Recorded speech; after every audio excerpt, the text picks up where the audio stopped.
Oke, jumpa lagi kita dengan Cak Ompong. Bagaimana Bapak Ibu sekalian serta para sohibulane? Tentu kita semua dalam keadaan sehat.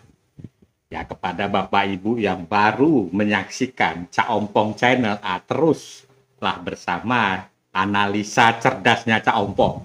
Dan jangan lupa subscribe, ya, like, dan tinggalkan pesan. Cak Ompong bebas dikritik, ya, diberikan masukan, dan lain sebagainya. Oke, kita akan membahas bagaimana koalisi perubahan. Nah, sehingga Cak Ompong ya membuat satu judul bahasan kita, koalisi perubahan bubar alias berubah-ubah. Loh, kenapa kok begitu Cak Ompong? Oke, kita coba analisa.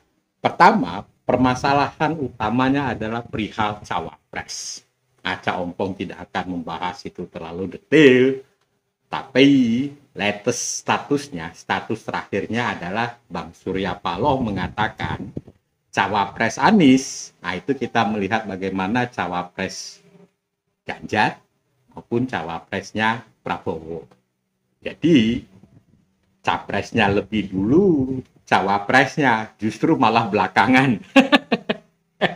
Oke, permasalahan utama perihal cawapres. Yang kedua, Cak Ompong ingin membawa ya kita semua memahami ya suasana kebatinan terhadap siapa ya, dari siapa. Tentu pertama adalah suasana kebatinan Bang Surya Paloh terhadap Jokowi. Kalau kita melihat hubungan ya Surya Paloh dan Pak Jokowi, itu jangan lihat saat ini. Ya, ada yang mengatakan retak, ada yang mengatakan tidak harmonis. Cak Ompong ini mungkin satu-satunya kali ya sangat tidak percaya. Mereka itu ya Surya Paloh, Megawati, dan Jokowi itu tiga serangkai. Kenapa kok seperti itu? Kita kembali ke tahun 2014 ketika Jokowi dicapreskan. Itu hanya dua sosok manusia, Megawati dan Surya Paloh. Berdiskusi bagaimana caranya, siapa cawapresnya. Mungkin Yusuf Kala menjadi cawapresnya Jokowi, yaitu hasil pembicaraannya Megawati dan Surya Paloh. Jadi suasana kebatinan ya Surya Paloh dan Jokowi itu selalu mereka ingat tahun 2014. Ya. Jadi suasana kebatinan itu tidak hilang hingga saat ini. Nah, bagaimana suasana kebatinan dengan Anies? Nah, ini bertolak belakang. Kalau tadi Surya Paloh pro kepada Jokowi, menjaga, membentengi kinerja Jokowi hingga tahun 2024. Sementara suasana kebatinan ya Surya Paloh dan Anies ini bertolak belakang. Anies justru malah kontra, ya, antitesanya Jokowi. Jadi apapun yang disebut Jokowi, bagi seorang Anies itu salah. Kita bisa lihat bagaimana mobil listrik dan lain sebagainya. Jadi bertolak belakang sekali. Ya. Yang kedua, kalau kita melihat bagaimana suasana kebatinan Surya Paloh ke Anies, ya, beliau pernah mengatakan bahwa cap politik identitas itu sangat sulit dihilangkan dari seorang Anies. Ini juga menjadi beban bagi Surya Paloh. Kenapa? Karena tadi ya Surya Paloh dan Jokowi itu menjaga NKRI ini dari ya politik identitas. Nah, sementara Anies ya selalu memainkan itu, walaupun sekarang agak kelihatan ya mulai menurun lah, tapi itu tidak hilang. Yang kedua ya efek elektoral Nasdem itu tidak serta-merta meningkat. Ya, walaupun Anies itu dicapreskan oleh Nasdem. Beda dengan Jokowi tahun 2014. Jokowi dicapreskan, itu suara Nasdem naik. Otomatis. PDIP dan Nasdem, wah itu naik barengan. Hasil buah pikir mereka. Nah kalau sekarang, tidak. Nah itulah yang membuat, ya, menurut Cak Ompong, itu suasana kebatinan Surya Paloh itu tetap ada di Jokowi. Lalu bubar dong ini. Ya bubar. Seperti apa bubarnya? Kita coba lihat satu persatu. Ya, partai apa akan bergabung dengan partai apa. Pertama, PKS akan bergabung dengan Gerindra, ya, yang dimotori oleh Prabowo. Kenapa?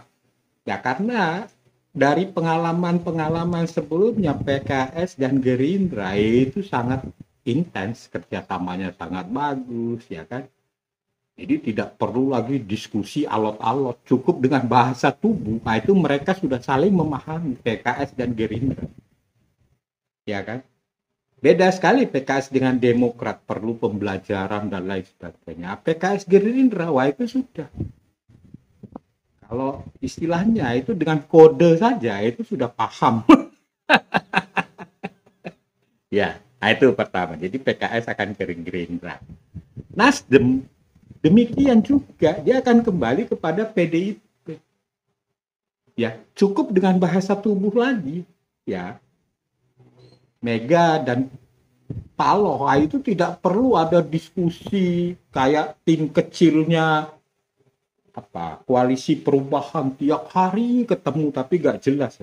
Begitu ketemu, ya, Megawati dan Paloh itu cukup dengan kode dan bahasa tubuh. Setuju, tidak perlu ada kesepakatan tanda tangan. Sudah tidak begitu lagi mereka punya hubungan.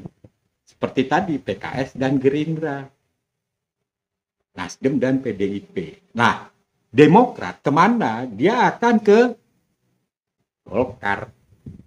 Nah, kenapa? Ya perlu diketahui, Mas Ahaye ini kan masih muda. Ya, jadi cawapres itu menjadi harga mati.